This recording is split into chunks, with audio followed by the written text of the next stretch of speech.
Somos bastantes personas aquí,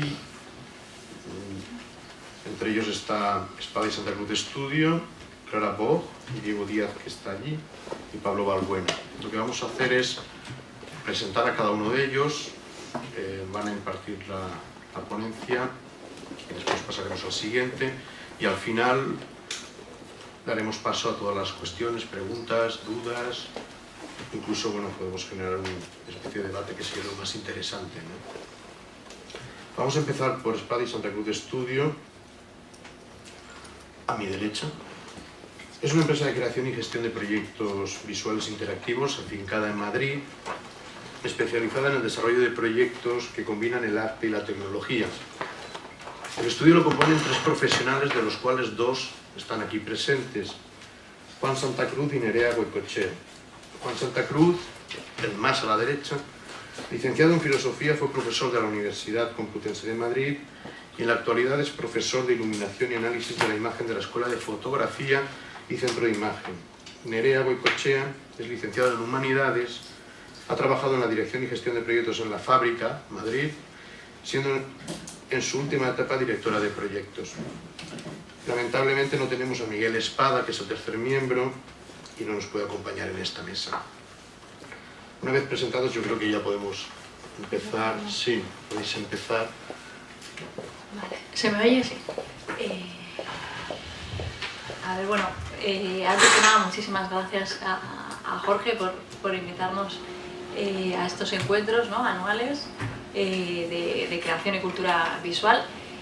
Nosotros, bueno, como ha presentado el compañero, somos Espada y Santa Cruz Estudio. Yo os voy a introduciros un poquito qué es el estudio a nivel estructural y luego vamos a pasar a contaros algunos de los proyectos, ¿no?, para que veáis qué es el tipo de proyectos que hacemos. Bueno, Espada y Santa Cruz Estudio surge de manera espontánea entre 2 personas, que es Miguel y Juan, pues en la universidad, que ellos vienen de diferentes ámbitos, informática por un lado y imagen por otra. Entonces empiezan a trabajar juntos y poco a poco se van dando cuenta de que los proyectos que empiezan a hacer tienen una utilidad, o que tienen una posible vía comercial, ¿no? Entonces poco a poco pues empiezan a ponerse en contacto con ellos, agencias, productoras, de todo también del mundo de la cultura, ¿no? Empieza sobre todo el tema de la cultura y luego poco a poco una vía más comercial. Entonces esto fue en el 2008. Actualmente somos empresa, somos una sociedad civil, que eso también es parte que nos caracteriza. Hay veces que los colectivos vienen más del asociacionismo y no tienen esta fórmula más empresarial. Bueno, y circunstancialmente pues vemos la posibilidad de darle otra directriz, ¿no?, al proyecto. Entonces esa nueva directriz es profesionalizar el estudio y es ahí cuando empiezo yo a formar parte del estudio, que es hace un año. Entonces yo lo que me encargo en el estudio es básicamente la comunicación, pues toda la visibilidad del estudio, que los proyectos a su vez estén documentados, porque parte de un colectivo es que todo su trabajo tenga una visibilidad posterior, ¿no? No solamente el proyecto en sí, sino que luego la manera en la que comuniques y darlo a conocer. Y luego a su vez contactar con todo tipo de agencias, con instituciones públicas, administraciones, bueno, fundaciones, un poco también para ver esa vía que decía de darle una rentabilidad económica, ¿no?, al proyecto. Entonces, sobre todo porque básicamente lo que nos caracteriza es cómo hemos visto que el proyecto Espada y Santa Cruz tiene, o sea, los proyectos que hacemos o sea, son compatibles con una comunicación para otras empresas, ¿no? Bueno, estás proyectando el trailer, ¿no? Vale. Bueno, pues os ponemos un poquito los proyectos que hacemos para que tengáis un breve de lo que hacemos. Sobre todo porque tenemos un cuarto de hora y ya me empezado a enrollar. Sí. Vale. Bueno, en el estudio yo me ocupo de la parte más creativa, Miguel de la parte más técnica, pero al final todos hacemos todo. Menos Nerea, que se encarga de meternos en cintura para intentar tener una rentabilidad. Esto que estamos poniendo es una reel. Es importante el poner una reel, porque una reel es algo que normalmente tienen los realizadores de publicidad y la gente que se dedica a hacer cosas para firmas comerciales.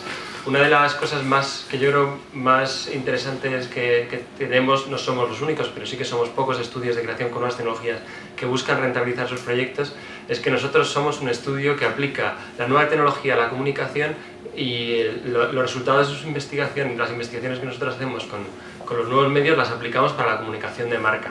O sea, lo aplicamos bien para instituciones, para firmas comerciales o bien para instituciones culturales que necesitan llenar de contenido sus centros. Aunque hay una vocación artística, nosotros no nos consideramos a nosotros mismos artistas, no nos movemos dentro del mercado comercial del arte, sino que nos movemos más dentro del mercado comercial, bien de la comunicación o la creación de una marca comercial, o bien de la comunicación o de llenar espacios que necesitan de contenidos que tienen que ver con los nuevos medios.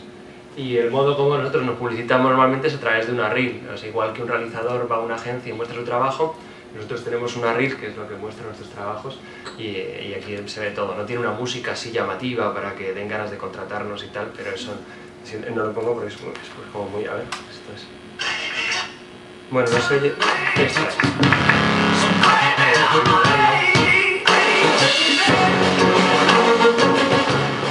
Bueno, vamos a hablar de estos proyectos, con lo cual no os voy a cazar la reel como si fuerais aquí creativos en una agencia. No siempre fue así. Nosotros no pensamos que fuéramos a intentar obtener rentabilidad económica de nuestro trabajo desde el punto de vista de la comunicación de marca. Miguel y yo empezamos trabajando juntos en cuestiones que tenían más que ver con las instalaciones en espacios naturales, con la fotografía y con el vídeo. El primer trabajo en el que trabajamos juntos fue una serie de instalaciones hechas con cubos de neón en espacios naturales que estaban diseñadas para ser fotografiadas justo en el momento en el que la luz del neón y la luz del atardecer tenían la misma intensidad, de tal manera que se producía un diálogo entre el espacio natural y la luz, ¿no? Siguiendo un poquito de la luz como materia en artistas como Dan Flaven, queríamos experimentar con qué pasaba si llevábamos esto a un entorno natural y lo fotografiábamos, ¿no? Y esto es parte de esas obras, ¿no? Eso es lo que hacíamos. Había algunas muy curiosas como esta, donde la naturaleza se relacionaba con la instalación mucho más allá de lo que nosotros podíamos pensar, ¿no? Hasta el punto que el cubo al final dejaba de ser un espacio como una entidad como tecnológica dominadora del espacio y se convertía como en un personaje más, ¿no? Otro de los trabajos que nos gusta recordar de esta época es este de aquí, este se llama Copérnico. Es una instalación que está inspirada directamente en el trabajo de Olafur Eliasson, Your Sun Machine.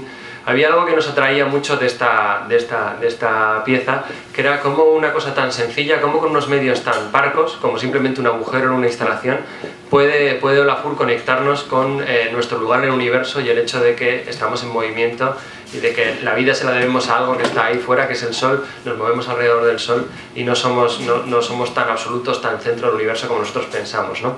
Y esa economía de medios es algo que nos fascina y algo que intentamos todavía respetar, ¿no? No queremos hacer como un despliegue de medios tecnológicos, sino simplemente comunicar cosas que puedan ser interesantes, ¿no?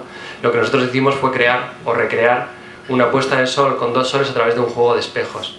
El movimiento de la Tierra permitía que el Sol, al caer, entrara en la órbita de estos dos espejos contrapuestos y permitir el tener esta puesta de sol con dos soles, como veis aquí, ¿no? Es una instalación que fue documentada en vídeo también. Aquí podéis ver el vídeo, ¿no? Le voy a dar un poquito para adelante para no enrollarme. Veis como conforme un sol baja, el otro sube y al final descubre como todo ese trampantojo, ¿no? Es una instalación tecnológicamente muy simple, porque son dos espejos y el Sol y la Tierra que se mueve, pero está bien como a través de dos elementos tan simples como dos espejos y a través de algo tan complejo como es que la Tierra gire sobre su eje, construyes una instalación, ¿no? Esto viene a cuento porque no todo es tecnología, sino que lo importante de un artista digital yo creo que no es tanto la tecnología que emplea como hace uso de la tecnología, ¿no? Y sucede, vamos, bajo nuestro punto de vista, que hay mucho de tecnológico a veces en piezas que a lo mejor no tienen tanto fondo, ¿no? Y lo importante, yo creo que eso pasa y al final lo que queda es que cuenta tu pieza, no si usaste lo último del último y 300 Kinect conectados a 5 Power G5, no, eso ya se olvida, ¿no? Y un ejemplo de esto es esta pieza sencilla. Estoy yendo rápido porque sí, tengo que ir rápido. Sí. Había algo con lo que nos gusta trabajar desde el punto de vista... La luz tiene algo muy interesante que es algo tremendamente poético. Es muy fácil utilizar la luz para construir metáforas que comuniquen y que nos lleguen, ¿no? Fijaos cómo he cogido unos ejemplos como son estas luces, lámparas chinas que se elevan como manifestación de nuestros deseos, que suben al cielo, o las dejamos en el mar, y hay mucha conexión entre la luz y el fuego con la vida, el aliento, este tipo de cosas, los deseos. Nosotros lo que hicimos fue, siguiendo la metáfora del diente de león, hicimos una pieza muy sencilla, es esta de aquí, se llama Make a Wish. Esto es una pieza que básicamente es mapear una onda de audio en una onda de luz, ¿no? Utilizando tecnología muy primitiva como son las lámparas de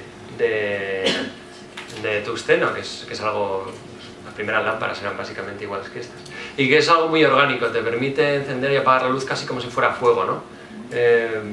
Y tiene algo de muy atávico lo de soplar y que se encienda la luz, ¿no? Y cuanto más soplan más luz sale, cuanto menos soplan menos luz sale. En el fondo es una tontería, o sea, tecnológicamente es muy sencillo mapear una onda de luz, una onda de audio en una onda de luz. Sin embargo, a pesar de la economía de medios, tanto tecnológica como en la puesta en escena, esto es un vídeo que documenta la instalación, ¿ves? Obviamente esto es una instalación escalable, ¿no? Esto es nuestro estudio, esto es Nerea soplando en la escalera del estudio y poco más, ¿no?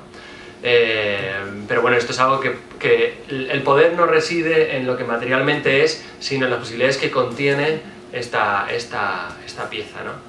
O sea, es algo que tiene algo de interesante porque comunica. Obviamente no es algo tan denso como o tan profundo como para entrar en un mercado del arte, pero sí que lo es para el mercado de las marcas comerciales o de las agencias, ¿no? Cuando nosotros vamos a una agencia con una pieza de este tipo, nos dicen: oye, yo podría utilizar esto para, por ejemplo, felicitar la Navidad, ¿no? Es que nosotros felicitamos la Navidad con una cosa parecida, ¿no? Había más bombillas y al final no lo voy a poner, pero... O podríamos utilizar esto para... hay algo que te emociona cuando ves una cosa tan sencilla, pero que te llega. Y el hecho de que una marca, en lugar de calzarte 30 segundos de anuncio, te permite experimentar con cosas que tú no has probado antes, hace que te esté dando algo diferente, ¿no? Y que la conexión que genera con el consumidor sea más significativa, ¿no? Que no sea simplemente calzarle su mensaje comercial, sino que tiene algo de real, ¿no? Esta es otra instalación. Estamos poniendo instalaciones un poco como con economía de medios, porque me parece que no porque haya muchos medios son más potentes, ¿no? Esto de aquí es un experimento que hicimos con las redes sociales. Básicamente construimos un display con neones que está conectado a Twitter, y pedimos a la gente que nos seguía en Twitter que nos dijera cuál era su número preferido y por qué. Y lo que hicimos fue, durante la duración del evento, esto es como un timelapse de algunos de esos deseos, de momentos, en el jardín del estudio. Está muy bien. Esto es una intervención en espacio público, porque esto es un descampado que iban a construirlo, pero por esto de la crisis al final pues no lo han construido. Tenemos la suerte de poder hacer experimentos allí. Entonces esto es lo que pasaba un poco. Este es el vídeo que documenta la acción. Era algo muy sencillo, es como una manera de invitar a la gente al final lo que buscas es que más gente te siga en Twitter, ¿no? Y buscas un poco conectar el mundo virtual con el mundo real. Yo creo que eso es algo de las otras como claves que nosotros tenemos en nuestro trabajo, en las cosas que hacemos, que es enriquecer el mundo real con elementos virtuales y enriquecer el mundo virtual con elementos reales, ¿no? E interconectarlos, ¿no? Si tú normalmente lo que tú haces en Twitter queda en Twitter, o queda en Facebook, o queda generalmente en la red social, o queda en el ámbito virtual, ¿no? Que cada vez es más real. Y lo que queríamos era conectar eso con hicimos un pequeño mapping sobre un trozo de basura que había ahí para proyectar lo que significaba, lo que la gente pensaba que significaban las cosas, ¿no? Y en esta línea de conectar lo real con lo virtual, este es quizás el primer proyecto que hicimos que era realmente comercial. Era el primer mapping que nosotros hacíamos. Esto es el primer boceto que hay, que documentamos con el móvil cuando todavía trabajábamos. Yo trabajaba en la universidad, Miguel sigue trabajando.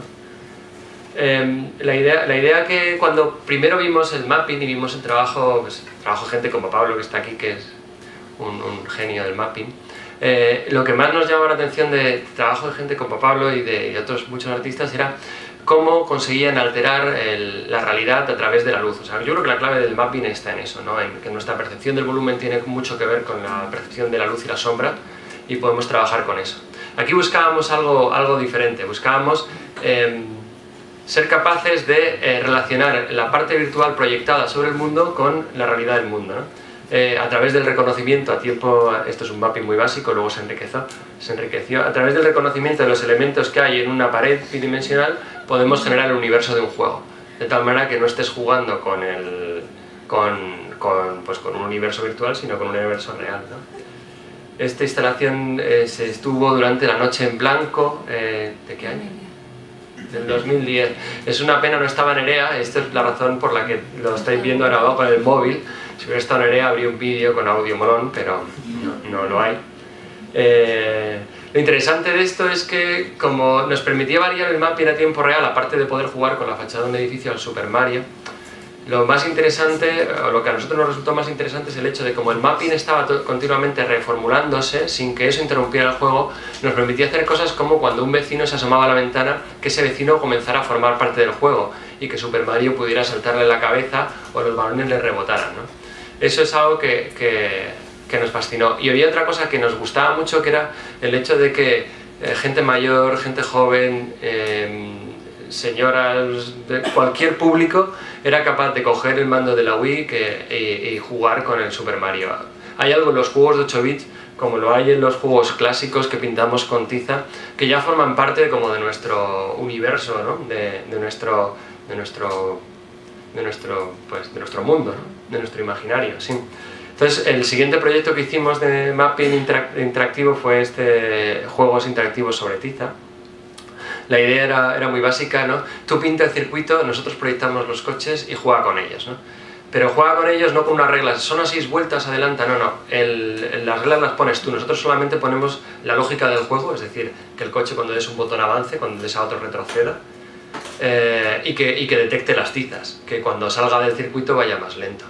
Y en cualquier momento tú puedes pintar el circuito y modificar el circuito mientras la partida esté jugando, exactamente igual que cuando juegas a las chapas, ¿no? Yo recuerdo cuando éramos niños y jugabas a las chapas y alguien te estaba ganando, pues que siempre podías poner el pie para que la chapa rebotara, ¿no? Podías hacer como pequeñas trampas. Lo que nosotros buscamos en este mapping interactivo era precisamente que esas trampas pudieran ser posibles, ¿no?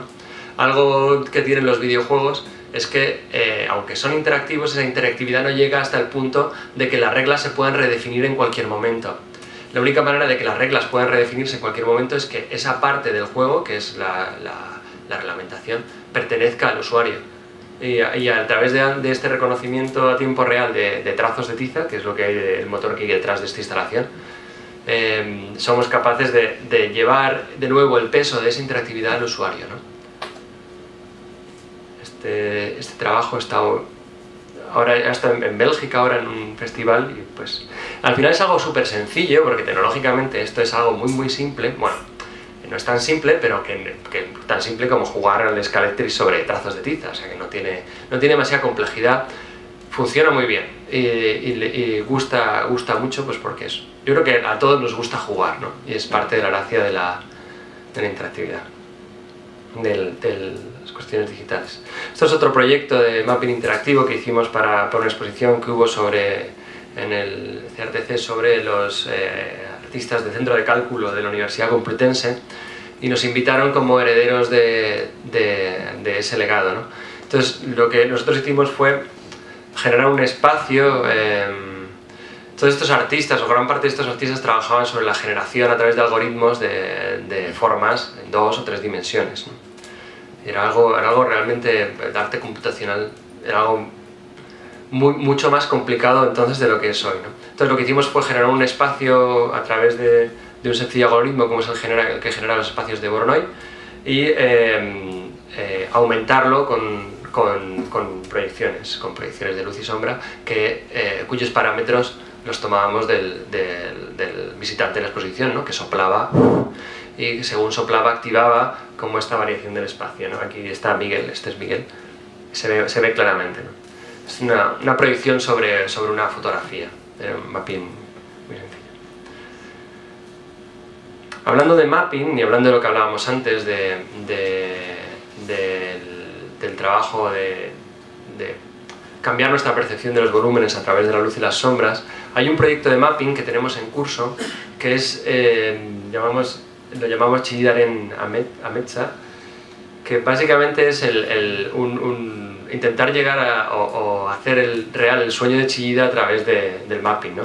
Esa construcción del volumen negativo y llevar el grande monumental, ¿no? Llevar ese carácter escultórico de escultura negativa a un ámbito monumental a través del mapping.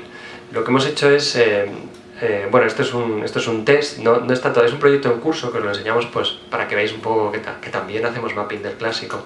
Es una roca real, lo que hacemos es proyectar, primero hacemos un escáner 3D de la roca y luego en 3D modificamos la roca y proyectamos esa modificación de la roca de tal manera que la roca deja ver lo que hay dentro, genera espacios negativos, ¿no? Ahora llegamos a un poquito más que esto, pero no lo tenemos todavía para enseñar. Lo interesante de esto es que para poder llevar este trabajo a cabo tuvimos que desarrollar, pues, empezar a trabajar con el Kinect como herramienta de captura de datos reales, ¿no? Para capturar modelos, ¿no? No podíamos permitir un escáner enorme y el escaneo mediante proyector tampoco nos daba la resolución que nosotros necesitábamos, así que utilizamos el Kinect. Y el Kinect es una de las herramientas con las que más estamos trabajando ahora, ¿no? Estos son los experimentos que está haciendo ahora Miguel con el Kinect. A través de la sincronización de varios Kinect nos permite generar a tiempo real un modelo 3D de la realidad y hacer cosas como esta, ¿no? Traquear la posición de esas personas en un espacio, ¿no? Esto puede llegar mejorándolo un poquito más, llegará a ser capaz de traquear la posición de cualquiera de nosotros por mucho que nos movamos en esta sala y haya gente por delante, ¿no? Y eso es algo bastante potente porque nos permitiría, por ejemplo, crear sinfonías a tiempo real que sean como una abstracción de nuestras relaciones sociales en una sala, ¿no? O llevar esos datos sobre nuestra posición en una sala y nuestra relación con otros individuos a otros terrenos, ¿no? Crear representaciones de eso. Es algo hablando de herramientas, con lo que estamos trabajando. Y esto viene a cuento de Sicha, ¿no? Sicha es un proyecto que nos encargó, si quieres hablar, nos encargó el Matadero de Madrid, que el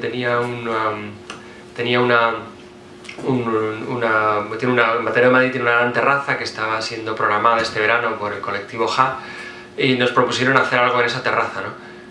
Y nosotros pensamos en hacer algo que fuera colectivo, ¿no? Toda la gente va a la terraza, era algo muy lúdico, la gente va allí, toma una cerveza y la idea es hacer algo donde la gente puede intervenir desde distintos puntos de vista, ¿no?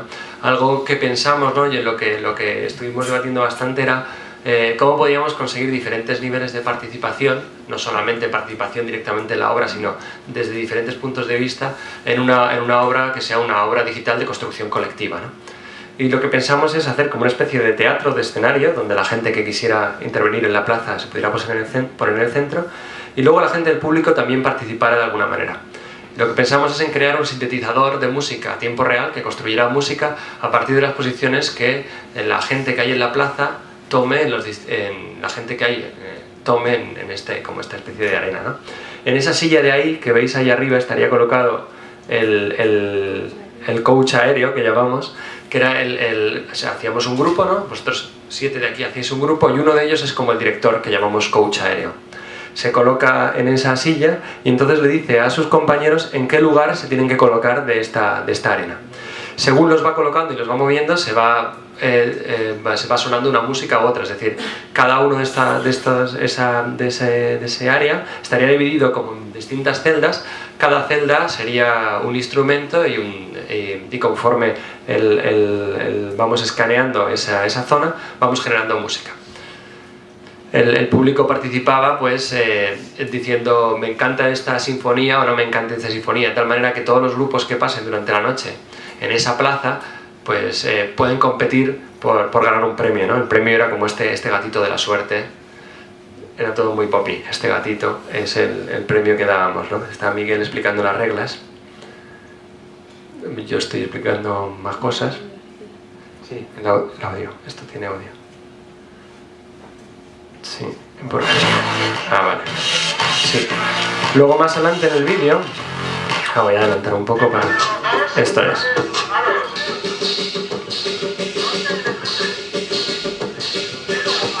Y cada uno de estos cuadrados podía estar vacío o relleno de uno de estos personajes que llamamos piezas de carne. Entonces, según colocábamos las piezas de carne, bueno, esto soy yo haciendo una demo, luego ya es el público el que participaba directamente. Según estaban colocadas estas piezas de carne en estos lugares, en estas celdas, entonces sonaba o no una música. Entonces, se componía de un modo muy parecido a como se componen sintetizadores clásicos.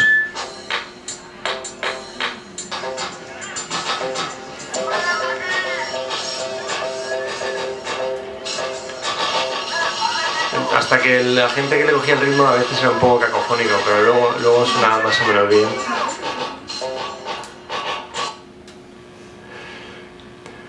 Bueno, esto cambiamos como voy. Anteo cierra, bueno. Este es un proyecto totalmente distinto, es un vídeo interactivo. Hay algo muy interesante de la interactividad en los vídeos que a nosotros nos interesa mucho, que es cómo conecta con el arte barroco en concreto, ¿no? El arte barroco, en general todo el arte interactivo yo creo que hunde sus raíces en el arte barroco, ¿no?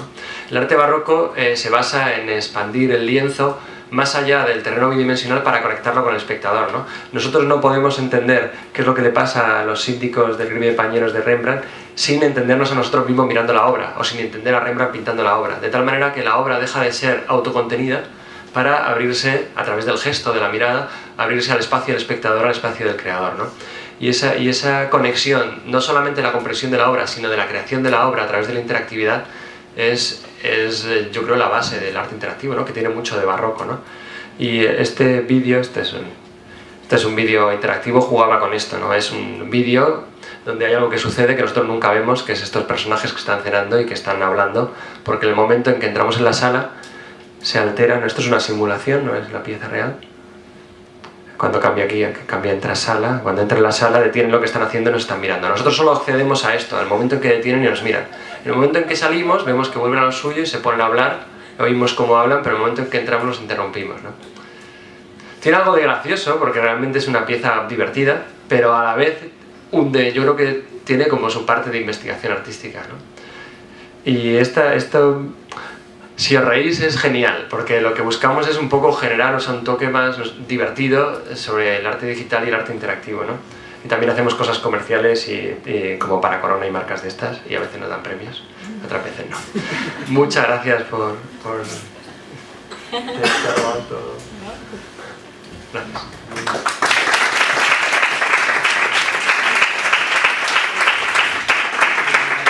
Muy interesante la ponencia. Vamos a pasar conjuntamente con Diego Díaz, que está al final con su bebé. Son doctores en Bellas Artes por la Universidad Politécnica de Valencia. Son artistas, es un colectivo de artistas que investiga en entornos interactivos telemáticos, muchos de ellos aplicados al ámbito urbano. Han sido artistas residentes en el Mixed Reality Lab de la Universidad Nacional de Singapur y el Symbiotic System Lab de Kioto, Japón.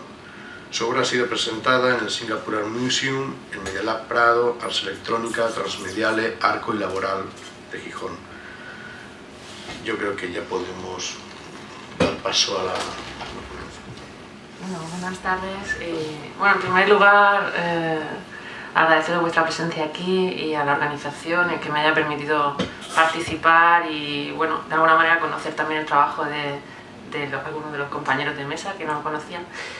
Yo he planteado mi presentación bastante diferente, de una manera bastante diferente, sobre todo para dar pie al debate, que me parece que va a ser lo más interesante, pero bueno, conforme iba sucediendo la presentación de mis compañeros, me he dado cuenta que hay muchas similitudes, ¿no? Sobre todo en este último proyecto. Luego ya si queréis lo vamos hablando. Y bueno, Diego y yo trabajamos juntos desde el año 2000 comenzamos generando instalaciones interactivas que sucedían en el espacio, pues pretendía suceder en el espacio museístico, en el espacio de la sala de exposiciones. Y poco a poco pues nos fuimos trasladando nuestro trabajo hacia la intervención directa en el espacio de la ciudad. Y bueno, para mí esa es la clave de esta, o sea, va a ser el eje en el que va a girar mi presentación, porque decidimos trabajar y hacer intervenciones digitales en el espacio público. Y bueno, de toda esa colección de proyectos que hemos ido generando a lo largo de estos 12 años de trabajo conjunto, voy a presentar solamente un proyecto que comenzamos en el 2008, pero sigue en curso, que me parece que de alguna manera ejemplifica o da respuesta a ese por qué decidimos comenzar a trasladar nuestro objeto de investigación y nuestro espacio y escenario de investigación desde el estudio, el museo, la sala de exposiciones al espacio público, ¿no? Y bueno, pues creo que ese proyecto va a ejemplificar muy bien, va a dar respuesta muy bien a ese planteamiento, ¿no? Pues para nosotros toda esa cuestión surge un poco de lo que nosotros consideramos la crisis del espacio público, ¿no? Que estamos viviendo actualmente. Y bueno, en el que para nosotros no es casual que nuestro trabajo sufriera este tipo de... se viera motivado por esta serie de inquietudes. No es casual que viviéramos en Valencia en ese momento, porque es una ciudad que ha sufrido en los últimos años un montón de transformaciones a nivel urbanístico, ¿no? Que de alguna manera inciden en cómo nos relacionamos, ¿no? con otros ciudadanos, cómo se vive y se experimenta la ciudadanía. Valencia es una ciudad en la que bueno, hay barrios enteros que han surgido en los últimos 10 años y que inciden de una manera muy...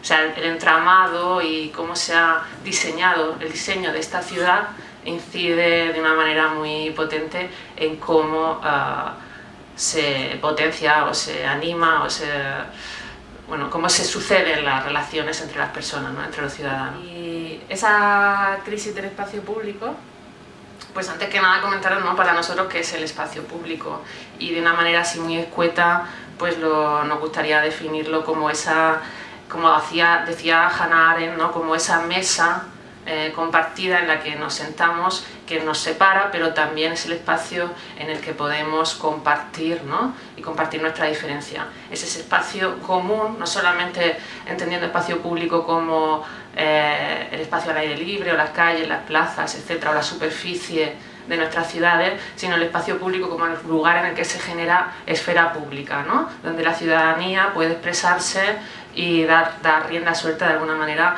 a sus inquietudes, ¿no? Dar forma a la experiencia de la ciudad. Y bueno, ese espacio público, y sobre todo aquí ejemplificado en la ciudad de Valencia, pues para nosotros sufre una tremenda crisis pues debido a numerosos factores, ¿no? Como podríamos citar pues la zonificación, la privatización, el auge del corporativismo, ocupación del paisaje, inseguridad, bueno, o sensaciones de inseguridad, la cada vez más presencia o vigilancia, ¿no? Del espacio público, control, regulación, una serie de factores que de alguna manera pervierten esa función inicial del ágora pública, ¿no? Y bueno, pues me ha parecido interesante buscar algunas imágenes que ilustran un poco ese proceso de crisis, ¿no? Pues la idea de corporativismo y cómo se van duplicando esos lugares que pueden estar en cualquier parte del mundo, ¿no? No importa, que de alguna manera diluyen su identidad o diluyen la identidad del espacio en el que se sitúan y se van duplicando en distintas ciudades del mundo. La omnipresencia de sistemas de vigilancia que cada vez son asumidos de una manera más natural, ¿no? Que los vamos naturalizando y ya no nos sorprenden para nada. O sea, previsiones como esta. La ocupación masiva de la piel de las ciudades, ¿no? Por los mensajes publicitarios y del consumo. La privatización del espacio público, ¿no? Que puede... En multitud de ocasiones podemos ver que no podemos sentarnos en un espacio público a tomar una cerveza, sino es en una terraza privada, ¿no? Un ejemplo tan sencillo como ese que todos experimentamos cotidianamente, pero que si le prestamos un poquito de atención nos está hablando mucho de cómo se transforma la ciudad y de cómo esa transformación hace que se transforme mi relación con el otro, ¿no? Con el otro individuo que va a coincidir conmigo y que podemos establecer una serie de relaciones. Y luego este tipo de espacios tan curiosos, tan pintorescos, ¿no? que proporcionan las ciudades contemporáneas, como esas arquitecturas que están especialmente diseñadas para impedir que sucedan cosas, ¿no? Como esa esquina para que si haces pis en la esquina pues te salpique, ¿no? O esa otra imagen de la derecha que es una escalera que no tiene acceso a ningún lugar, ¿no? Esta imagen está sacada del libro del artista Niels Norman, que es un artista británico que editó un libro que se llama The Contemporary Picturesque, que hacía una recopilación de todos esos espacios singulares de la ciudad y que realmente están retratando una arquitectura y un urbanismo que rechaza al ciudadano, ¿no? Y bueno, y aunque esta imagen en concreto del libro, luego cuando salgáis de esta charla seguro que vais a ir encontrando cientos de ejemplos de pequeñas situaciones como esa en vuestro camino por aquí, por la ciudad de Valencia, ¿no? Situaciones como esta, para que no te puedas sentar en el bordillo, para proteger por medidas de seguridad, pero en otras ocasiones simplemente para impedir, ¿no?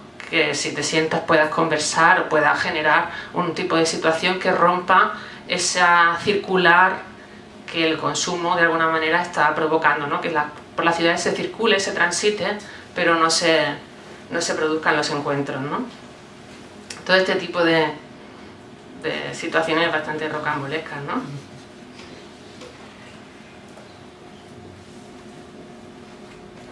Bueno, pues que hacen difícil que vayamos en bicicleta, pinchos, para que no nos sentemos.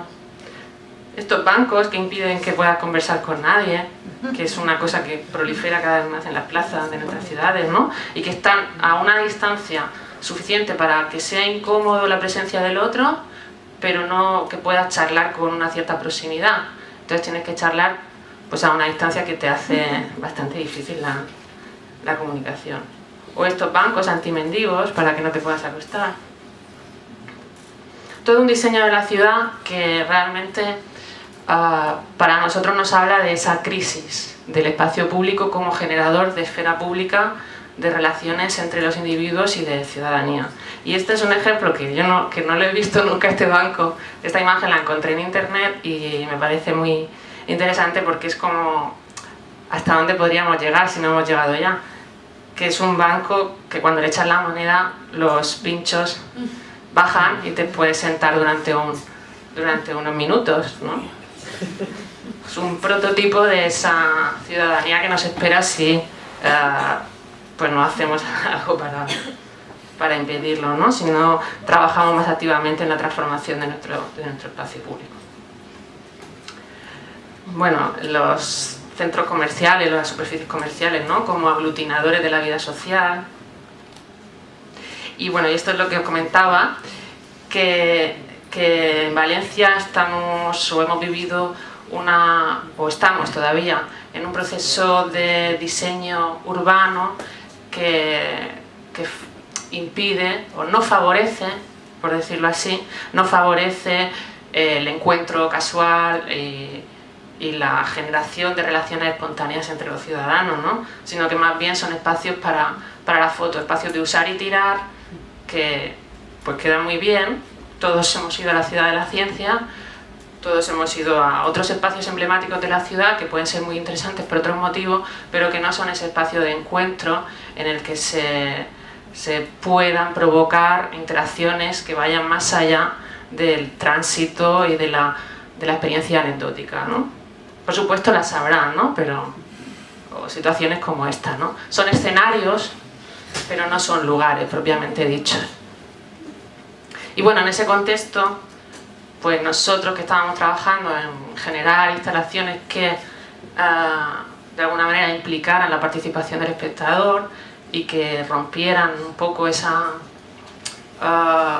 inmovilidad de la pieza artística, ¿no? Para hacer participar al espectador, pues poco a poco comenzamos a trasladarnos hacia estos espacios pensando qué podíamos hacer para contribuir a neutralizar en la medida de nuestras posibilidades todos los efectos de este tipo de diseño urbano, ¿no?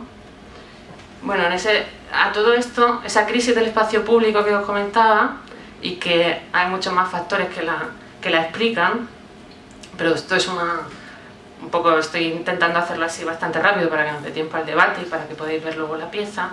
Pues a esta crisis se suma también la aparición de numerosos espacios digitales que de alguna manera nos ofrecen esos lugares de encuentro y de comunicación que la ciudad física nos está dificultando, ¿no? Que cada vez es más difícil sentarte en un banco y charlar, pero mucho más fácil acceder a una serie de entornos digitales de comunicación que te van a poner muy fácil lo del encuentro y bueno, y aparte que tienen otras características que te van a ser muy seductoras, ¿no?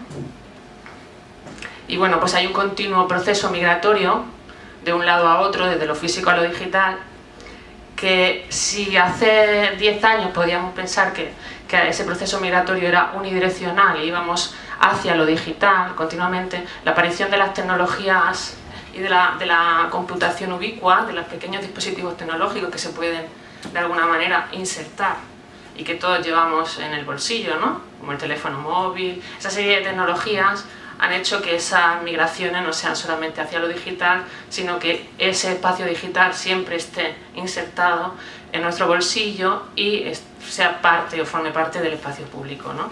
Entonces son una especie de tránsitos continuamente, estamos haciendo una especie de ir y venir continuo, o vivimos en esa especie de limbo entre el espacio físico, espacio público físico y el digital. Que en ocasiones tiene paradojas como esta, ¿no? Que las representaciones que el espacio público digital hace de sí misma o nos ofrece imitan o son muy similares a las del espacio público real, ¿no? Como los parques, las plazas, etc., ¿no? Y bueno, pues a partir de esa aparición, o mejor dicho, de que esas herramientas o esas tecnologías, pequeñas tecnologías, se hicieran tan populares, eso nos permitió a nosotros como artistas plantearnos estrategias que de alguna manera pudieran incidir en ese espacio público real, ¿no? Y se hicieran eco de todas esas situaciones o efectos positivos o atractivos de las tecnologías digitales, de los foros, de los chats, ¿no? Se hicieran eco de ese atractivo y de alguna manera lo superpusieran al espacio físico real, ¿no? En un intento, por decirlo de alguna manera, de revitalizar el espacio público y con ello pues la relación entre los ciudadanos. Y bueno, este es un contexto, yo lo he contado así muy brevemente, que espero que se me haya entendido y si no luego pues en las preguntas podemos seguir hablando, pero es un contexto de investigación muy amplio que está dando lugar a numerosas investigaciones, teorías, textos, etcétera, que se presentan bajo todos estos nombres: ciudad sensible, la ciudad inteligente, ciudad reactiva, la ciudad pop-up, ¿no? Esa ciudad que es capaz de reaccionar contextualmente a nuestra presencia, a un montón de situaciones y de información a partir de la información que recaba de los dispositivos móviles que llevamos cada uno de nosotros en el bolsillo, o a partir de la información que recopila de otro tipo de sensores que puedan estar insertados en la ciudad física, ¿no? Y bueno, pues en ese contexto de crisis nosotros hemos realizado una serie de piezas que trataban de o bien analizar ese contexto y presentarlo como una representación más tradicional, como sería más propia del mundo del arte, ¿no?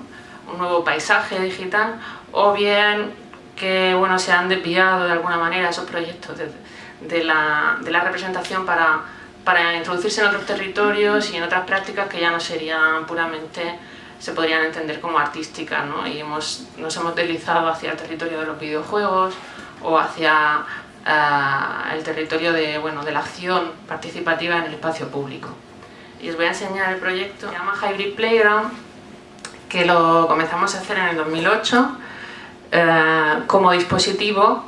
Es un proyecto que está acabado desde el 2008, pero como experiencia y como situación se va poniendo en práctica cada vez que este proyecto se presenta en una ciudad diferente, y a partir de ahí pues vamos haciendo modificaciones, vamos haciendo análisis y de alguna manera intentamos ver, analizar de qué manera este prototipo de juego pues, provoca algún tipo de transformaciones en esa manera de entender y vivir la ciudad, ¿no? Voy a enseñaros el vídeo, pero voy a ir haciendo pequeños parones para poder explicaros en qué consiste. Y bueno, básicamente es una experiencia de juego en el que partimos de la transformación de los parques infantiles de juego, ¿no? que hay en cada jardín de la ciudad, ¿no? Que todos tienen una morfología bastante similar, columpios, toboganes, etc. Transformamos esos escenarios en un escenario para los videojuegos, ¿no? A partir de la incorporación de un sistema de sensores, recogemos toda la información que se produce mientras los niños juegan y eso nos sirve para activar una experiencia de juego interactivo digital y provocar otro tipo de relaciones entre los niños que están jugando.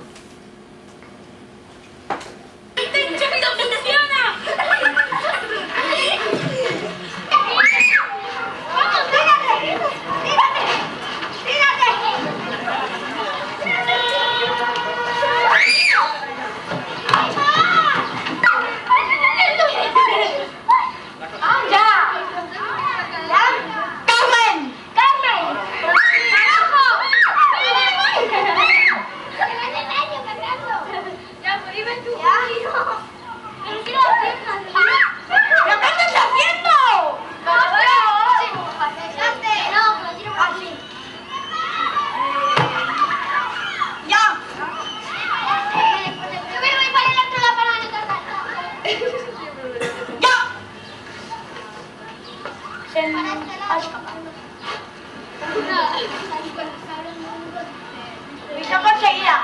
Hemos conseguido 4 piezas. 4 piezas, venga, vamos. Las que había. ¡Os quedan 2 fichas! ¡Ya está el cielo!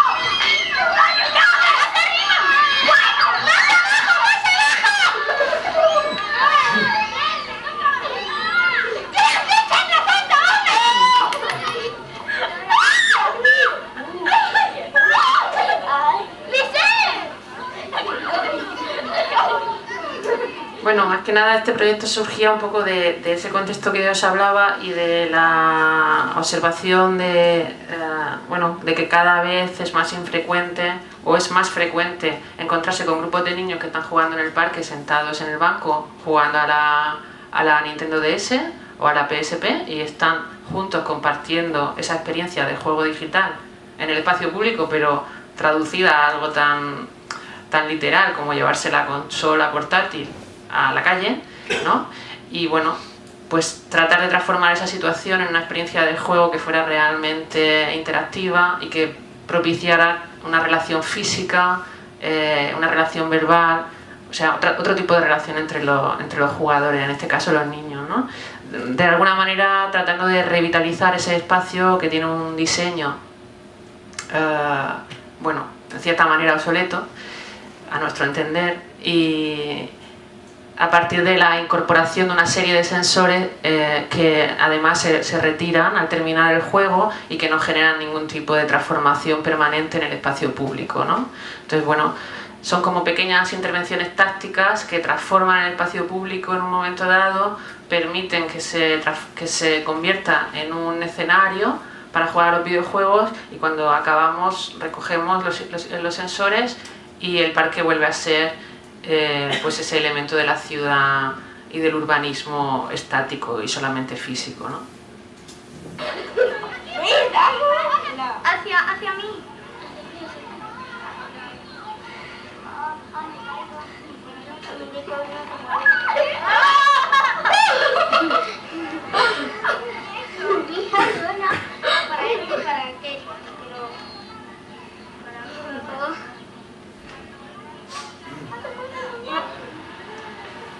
Bueno, ahora en el vídeo se ve un poco cómo funciona.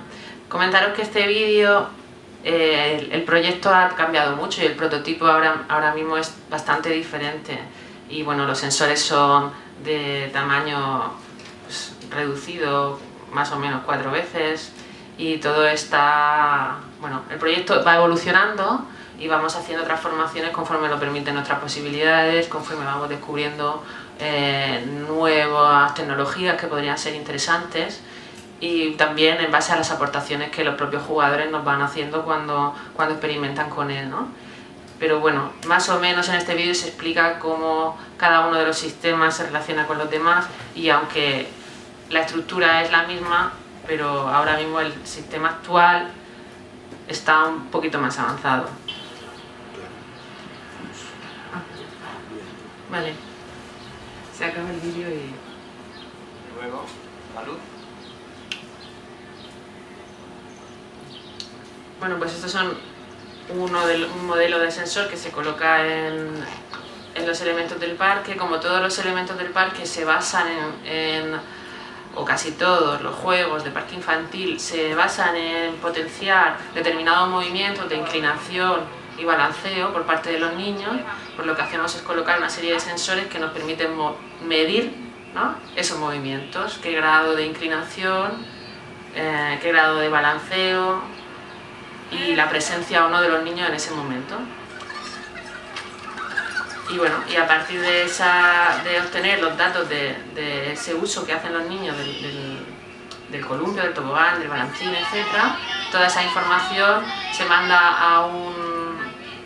a las PDAs que llevan algunos de los jugadores, y en ellas se desarrolla la aventura gráfica. Todo lo que ellos hagan en el espacio físico tendrá un reflejo en el espacio virtual, y si ellos saltan o se tiran del tobogán en un momento dado, el personaje, el avatar del videojuego saltará de manera sincronizada, ¿no? De tal manera que para que la aventura gráfica tenga lugar, ellos tienen que saltar y correr y jugar en el espacio público como siempre lo han hecho. Bueno, esto es un poco porque en este vídeo los niños cuentan cuánto juegan a las consolas, y bueno, es un número bastante elevado de horas al día, ¿no? Y por qué les gusta ese tipo de entretenimiento y qué hay de interesante para ellos en él. Y luego también nos cuentan por qué les gusta más jugar en la calle con sus amigos, ¿no? Y ellos nos van de alguna manera guiando en ese contexto parecido al que yo os he contado al inicio de la charla.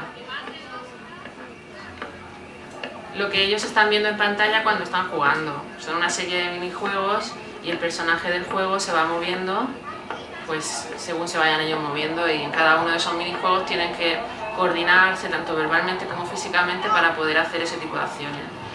Si en el juego anterior se querían coger las fichas mientras van patinando, pues tienen que moverse o pararse en el momento adecuado. Y aquí cuando saltan del tobogán, pues el personaje salta.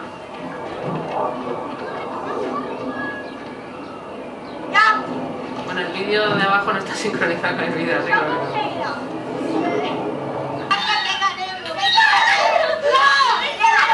¡Tenemos que llegar hasta la fiesta! ¿Cuántas quedan?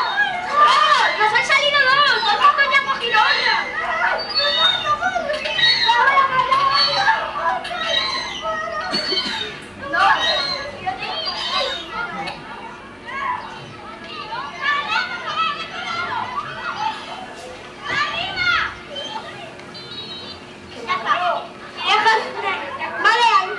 El globo.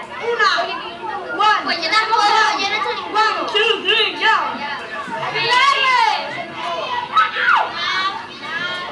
Bueno, básicamente todo el sistema es como una plataforma de juegos, y luego hay un montón de juegos diferentes y se pueden seguir añadiendo muchos más. Sí.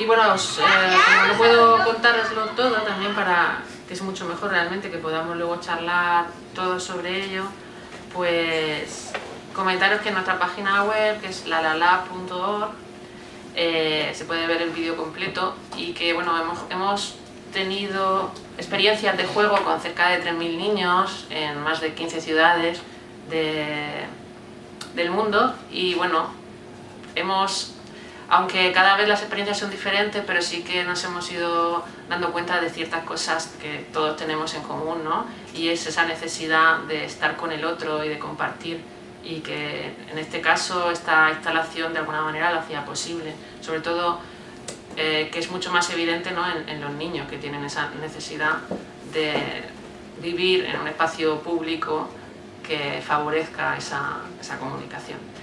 Y bueno, luego seguimos hablando. Muchas gracias.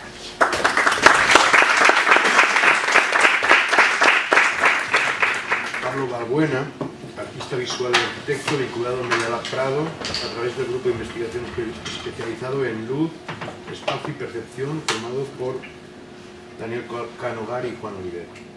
Sus obras han sido expuestas en Corea, Austria, Singapur, Canadá, Holanda y España.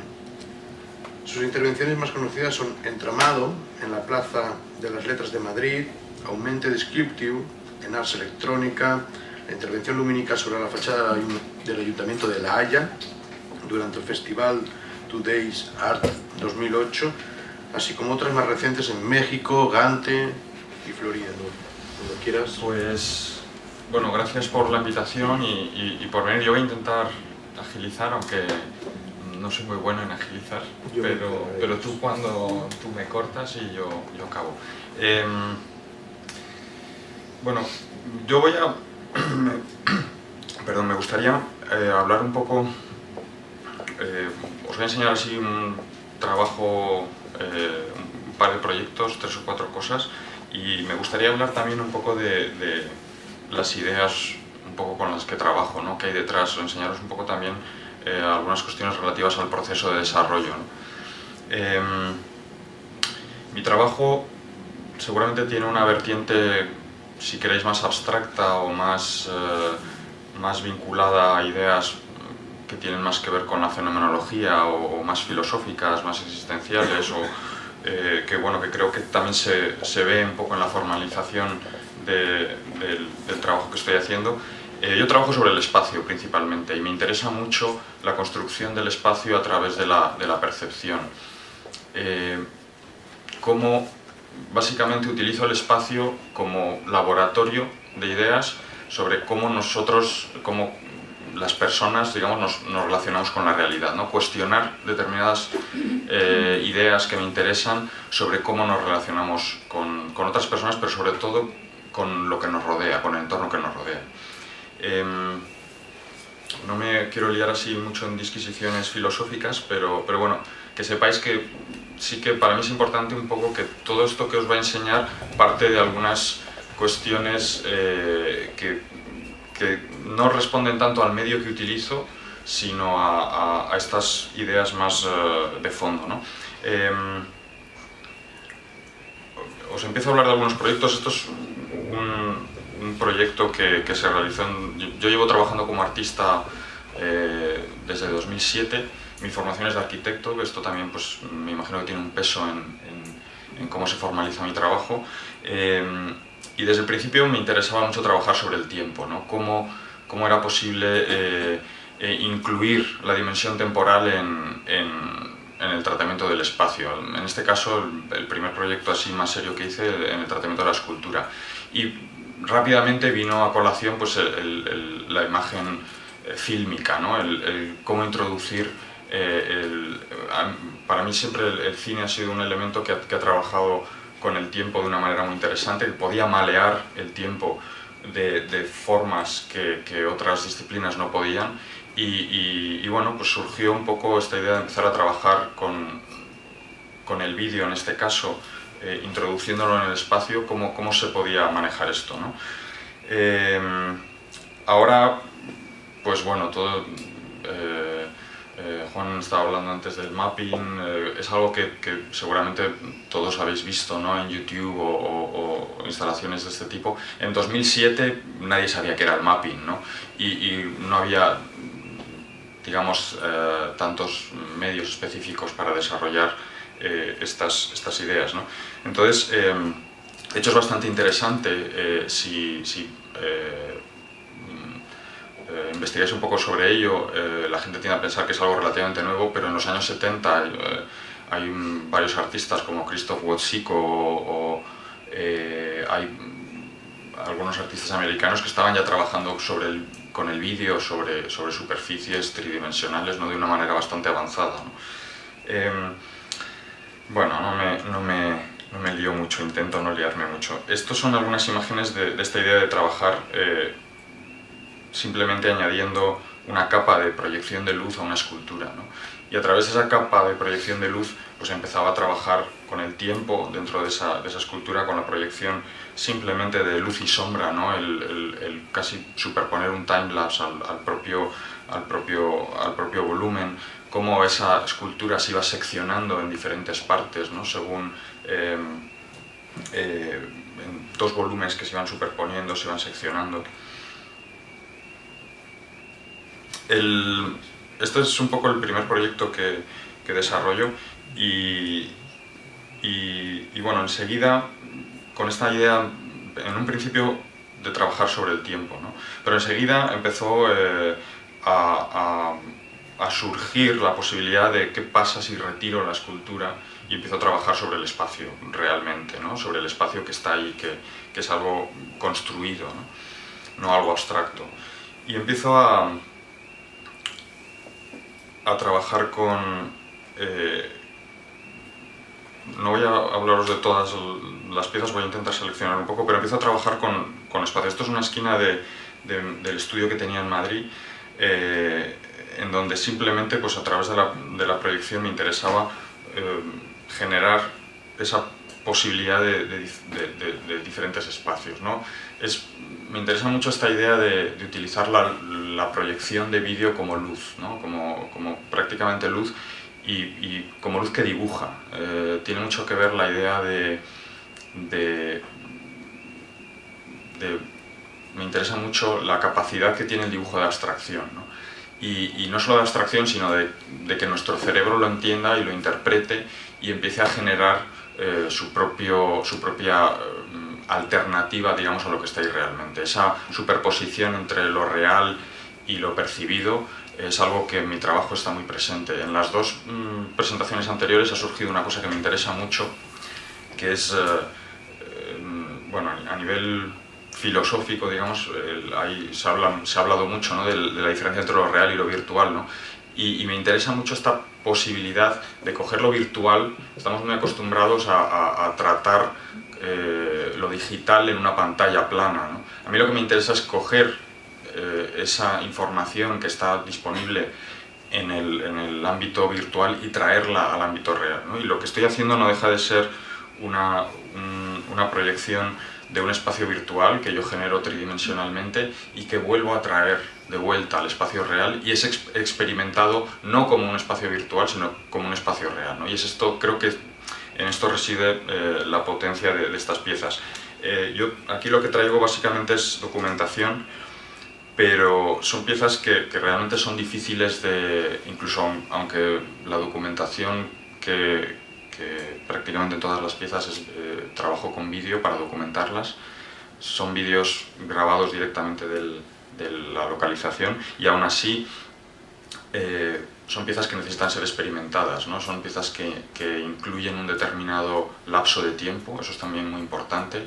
Cuando tú entras a una pieza empiezas a ver diferentes cosas, tu vista se empieza a adaptar al nivel de oscuridad de la sala, empieza a haber un desarrollo de esa pieza en donde se empieza a sugerir diferentes espacios, y llega un momento en que tu cerebro se adapta a esa serie de condiciones y el espacio que tú sugieres se convierte en un espacio perfectamente real, que puede incluso llegar a matizar o a cambiar tu movimiento en el espacio, ¿no?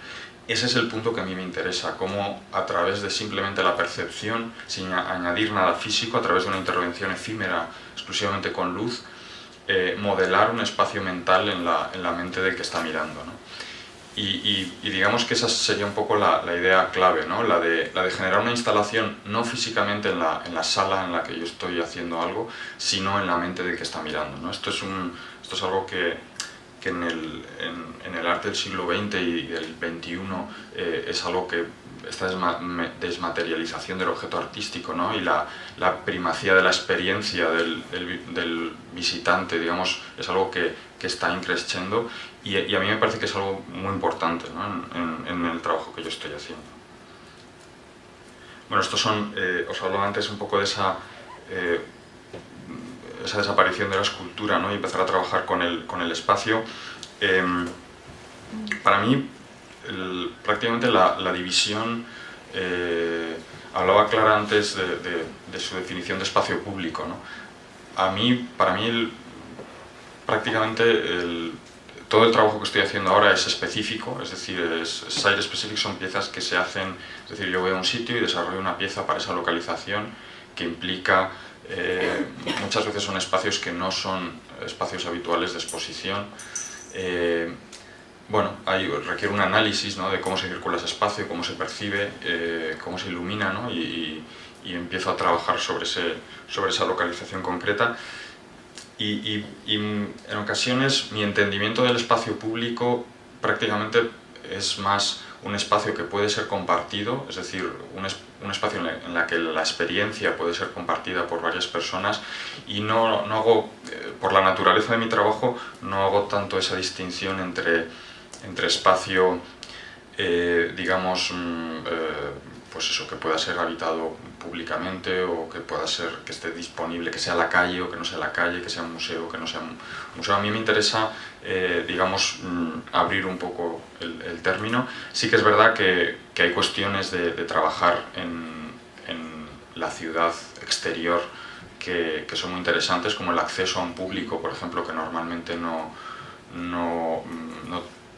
igual no iría, ¿no? a ver una exposición. Y por otro lado, a mí lo que me interesa mucho es que el propio espacio en el que trabajo muchas veces te dicta, ¿no?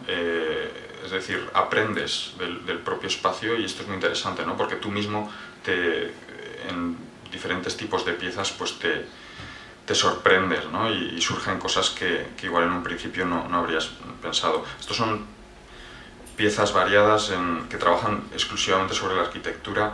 Hay piezas que trabajan más sobre la generación de trompe-l'œil en el propio espacio a través del dibujo. Hay piezas que trabajan con la luz y la sombra, la apertura de nuevos espacios. Hay otras que trabajan con la idea de planos de sección, otras que trabajan sobre el tiempo.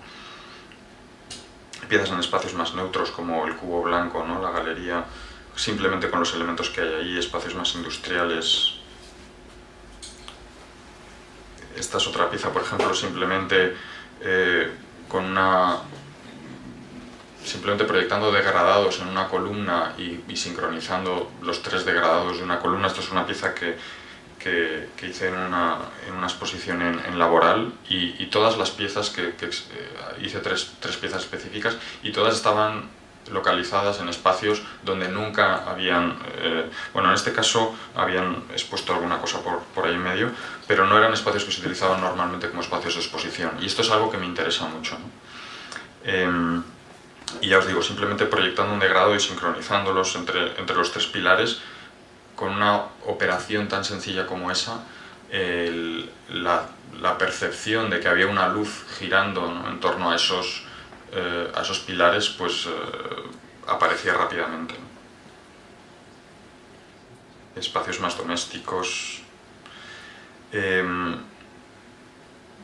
Me voy a detener igual un poquito en 2 piezas. Una es una pieza en Pittsburgh, en un museo que está específicamente dedicado a tema a instalaciones específicas, y simplemente trabajaba con una zona bastante plana en donde alteraba las ventanas de diferentes maneras y en un momento dado generaba realmente una simetría del espacio, ¿no? Del espacio en el que uno se encontraba. Entonces son piezas que se van desarrollando en el tiempo, tienen varias fases, te van introduciendo, ¿no? También en un casi modo de sugestión, ¿no? Y realmente pues en un momento dado la intención que para mí es importante es que hay un punto no de duda fáctica, digamos, no de duda necesaria, ¿no? De que te genere, que te vayas a chocar contra una pared, que a veces ocurre, pero más de que realmente se cuestione uno mismo el espacio al que está mirando, ¿no? Y que realmente que haya un cuestionamiento que sea experiencial, es decir, que tú en un momento dado dudas, ¿no? De si lo que estás viendo realmente es lo que está ahí o es lo que tu cerebro está generando, ¿no? Y ese punto de un poco de dislocamiento es lo que intento provocar con estas piezas, ¿no? Este es otro proyecto que hice en Matadero, donde, bueno, por la escala también de la sala, no sé, igual alguno tuvisteis ocasión de ver esta pieza, bueno, resultó un proyecto que a mí me aportó mucho, fue muy interesante y bueno, realmente pues que hay tantas cosas que me gustaría hablar, pero es complicado sintetizar. Bueno, digamos que funcionó muy bien en el sentido de que realmente era una instalación que te rodeaba, ¿no? En la que tú realmente formabas parte de la propia proyección, ¿no? Y esto es algo que me interesa también mucho en este sentido de traer lo virtual a lo real, ¿no? Esta idea de tratar el cine. Estamos acostumbrados a pensar en la imagen en movimiento como un marco, ¿no? En donde hay una traslación espaciotemporal a otra realidad, ¿no? A través del objetivo de la cámara. Y me interesa mucho lo que pasa cuando tú sacas todo eso, ese control del tiempo que se puede dar dentro del espacio cinematográfico y lo sacas a la realidad, ¿no? Empiezan a pasar cosas bastante interesantes. Pasamos un poco a una traslación de todo lo que os he dicho al espacio público con diferentes proyectos en la Plaza de las Letras, en fachadas de edificios, con esa idea también de trabajar. Cada vez más intento trabajar de manera muy sutil, no me interesa en absoluto el enfocarme al medio en el que estoy utilizando, no me interesa en absoluto los fuegos artificiales, me interesa que las piezas provoquen un espacio de reflexión en donde se generen un poco esos cuestionamientos, ¿no? Algo que es bastante interesante también en esos espacios un poco de percepción, muchas veces la gente me pregunta si utilizo audio, ¿no? en las piezas. En la escultura aumentada, en un principio, utilicé algo de audio, lo descarté rápidamente y es interesante cómo cuando tú generas un espacio donde la percepción se agudiza, empezamos a percibir, por ejemplo, sonidos que normalmente en ese mismo espacio no percibiríamos, ¿no? Y me parece una manera muy, muy interesante, ¿no? De generar casi una banda sonora de la propia pieza que realmente está ahí, pero simplemente trabajando con esos tiempos y con esos modos de percepción puedes realmente hacer que igual el observador se fije en cosas que antes no cosas tan sutiles como simplemente pues, añadiendo la sombra de una línea de ventanas, pues pasas de una estructura de fachada que antes no existía a una simplemente pues imitando, ¿no? el cómo las persianas, ¿no? de un edificio pues pliegan la luz, ¿no? Voy a terminar con un proyecto de este año que trata la luz de una manera diferente. Hasta ahora un poco lo que habéis visto aquí y seguramente si habéis visto algo de mi trabajo, bueno, digamos que se asocia claramente a un modo de trabajar muy claro. En este momento estoy abriendo varias líneas de trabajo diferentes y esta es una de ellas, ¿no? En donde trabajo, en lugar de trabajar con la luz proyectada, me interesa el trabajo, la generación de espacios a través de la luz reflejada, ¿no? Son piezas muy... Estos son bocetos que hago en mi estudio, ¿no? Y simplemente a través de una muy simple colocación de un espejo, ¿no? Pues realmente se puede conseguir una dislocación del espacio que a nivel perceptivo genera esa misma sensación, ¿no? De la que os hablaba antes. Estos son diferentes maquetas que yo voy fabricando en el estudio. Bueno, este proyecto se concretó para un espacio en La Panera, en Lleida, que bueno, por cuestiones de presupuesto no se pudo realizar. Era un proyecto muy grande en donde se generaba un loop a través de simplemente 4 planos de espejo, y en donde se generaba un loop en donde tú te veías a ti mismo, es decir, había ese efecto espejo, pero tú entrabas dentro de ese loop y te veías por detrás. Es un poco... vamos, fabricó una maqueta y tal. Esto os lo contaría con un poco más de detalle, pero como no tenemos tiempo, paso digamos, este fue un proyecto que está en stand-by, que seguramente no se realice nunca, visto cómo van las cosas, pero que bueno, que en un principio se podía entender como un proyecto fallido, en donde bueno, pues uno dedica mucho tiempo a una cosa, ¿no? Y al final las cosas no salen, pero luego es muy interesante cómo siempre lo acabas pudiendo aplicar a otras cosas, ¿no? A otras salen opciones, ¿no? Posteriormente de utilizarlo. Y en este caso se concretó en una exposición que hubo en Bélgica, en un centro que se llama Centro Z33, y donde pues básicamente utilizo esa misma idea, ¿no? De simplemente añadiendo los menos elementos posibles, que en este caso para mí son bastantes. Lo que hago es coger los elementos perceptivos de la habitación, que en este caso era un cubo blanco, donde prácticamente lo único que había diferente era un techo de placas translúcidas. Son unos techos que se ven bastante en museos en el centro de Europa, en donde la luz del día se tamiza a través de los cristales translúcidos y por la noche se encienden unos fluorescentes, digamos, y la luz siempre viene desde el mismo sitio. Y lo que me interesaba era coger estos elementos arquitectónicos y reestructurarlos, no tanto a través de su cambio físico, es decir, de alterarlos físicamente, sino alterar a través de elementos perceptivos, ¿no? Y básicamente lo que se generaba era, a través de estos 3 planos de espejos, lo que se generaba era una extensión del interior de la sala que no corresponde con el exterior, es decir, tú circulas alrededor de esa sala en otras salas y esa dimensión no coincide, ¿no? con la sala interior. El techo se convierte en suelo, extendido en la otra parte de la sala, y se generan, pues en ese punto de unión entre los diferentes espejos, se generan situaciones bastante interesantes, ¿no? Donde lo horizontal se convierte en vertical, lo vertical se convierte en horizontal, y hay un poco una distensión del espacio perceptiva que me interesa mucho.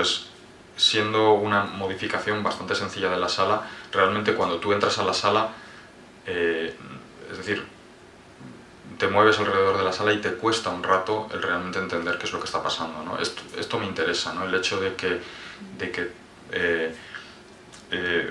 digamos que los modos de percepción espaciales que tenemos absolutamente automatizados y que normalmente no atendemos a ellos, esta manera de enfocarlo, ¿no? Y de que uno realmente en un momento dado tarde un tiempo que no es normal en entender un espacio, digamos que también es una manera de un poco de volver un poco a arrojar un poco de luz sobre sus procesos.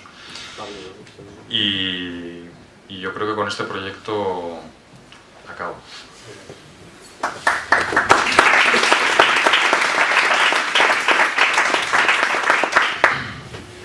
Bueno, pues vamos a dar paso ahora recomponemos la mesa y damos paso a... Para mí sería interesante, y la verdad es que ha sido inesperado cómo en las 3 ponencias no entraba dentro a lo mejor de lo que cabía esperar. Hay muchas conexiones hacia lo podríamos llamar no artístico, hacia el ámbito de los no, o los límites del ámbito expositivo, museístico, galerístico, como bien por la inserción o el trabajo cerca de la comunicación, de la publicidad, de la imagen de marca, bien por el ámbito más, si se quiere, de lo didáctico o del espacio público urbano, o quizás por una reflexión más vinculada a la arquitectura, como en cierta forma parece que, no sé si buscándolo o no, os salís del circuito expositivo, artístico, gallerístico, museístico. ¿En qué medida diríais que eso es algo con lo que os encontráis o es algo que estabais buscando desde el principio?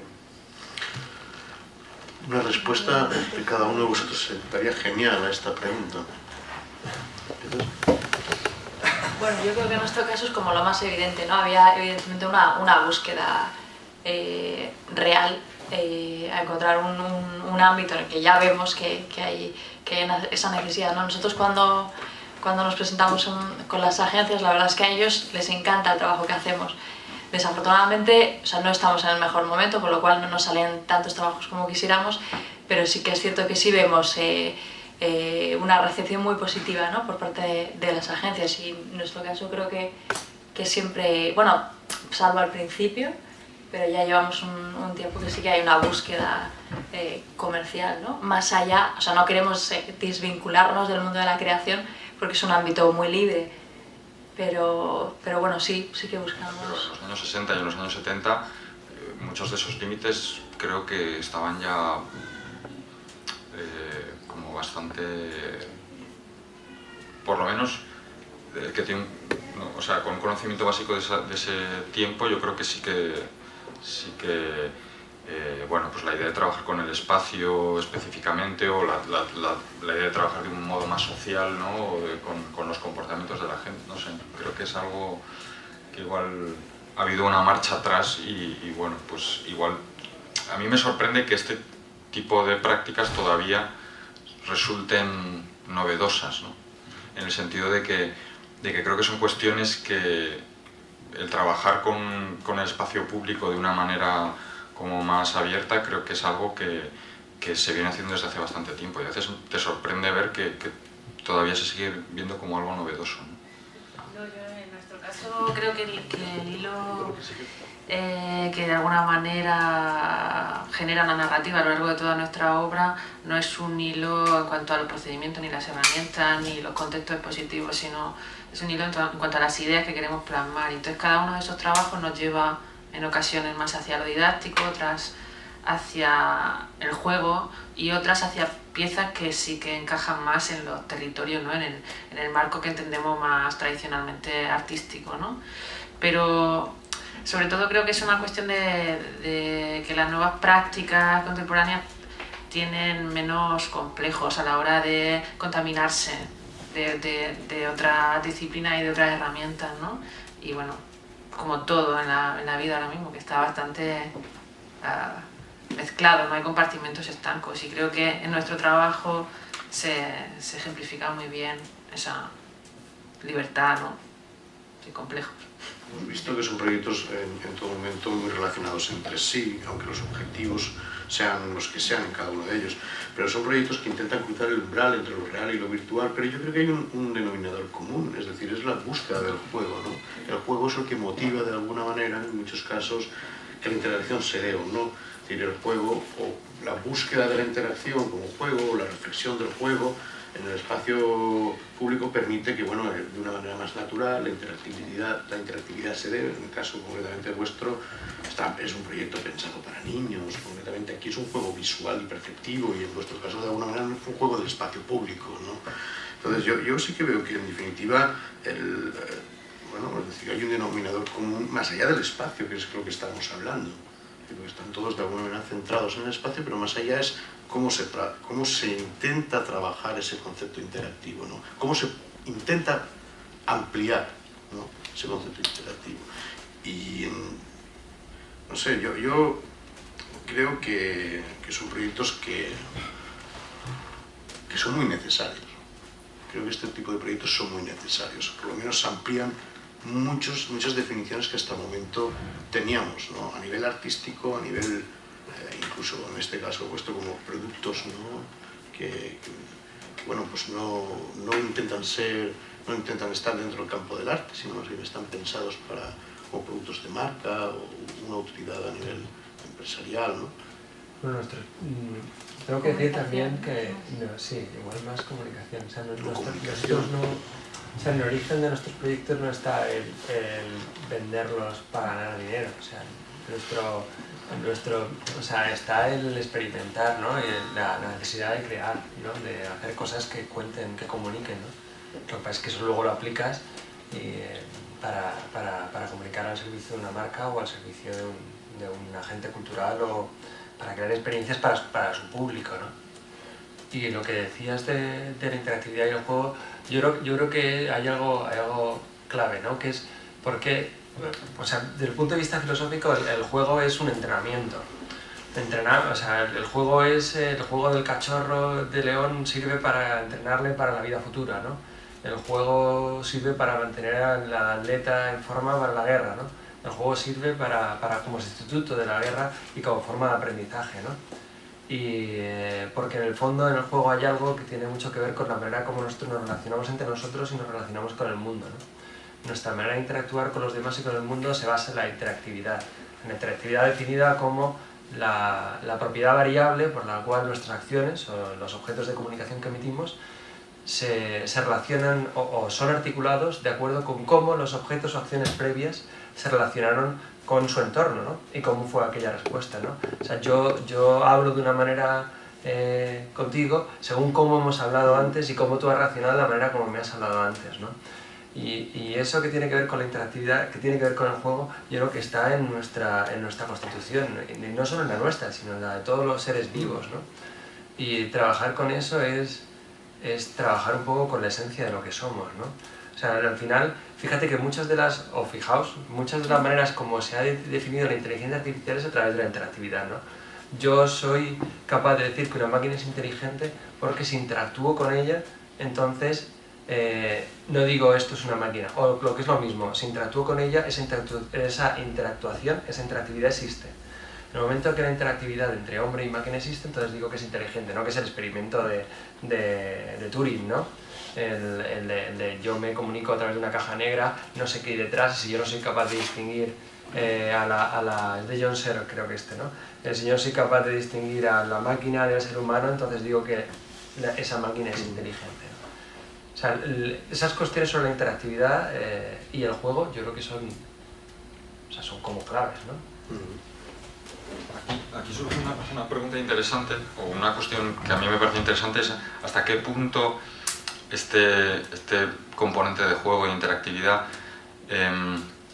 es decir, en qué momento entran el medio o determinadas nuevas tecnologías en este ámbito. ¿Son realmente fundamentales a la hora de entender esta interactividad o realmente a veces son un poco gimmicks, ¿no? En donde y me hago la pregunta también a mí mismo, pero o sea, me parece que es algo interesante realmente hasta qué punto estos medios están potenciando esa idea de interactividad o la están mermando en el sentido de que la están llevando igual a un término como demasiado, no sé, estoy pensando estoy pensando en la idea de interactividad, por ejemplo, a la hora de descubrir un edificio, ¿no? o de entender una ciudad, ¿no? Uno anda por una ciudad y va generando un mapa mental de diferentes hitos, lo va hilando, va generando un poco una idea de cómo funciona esa ciudad.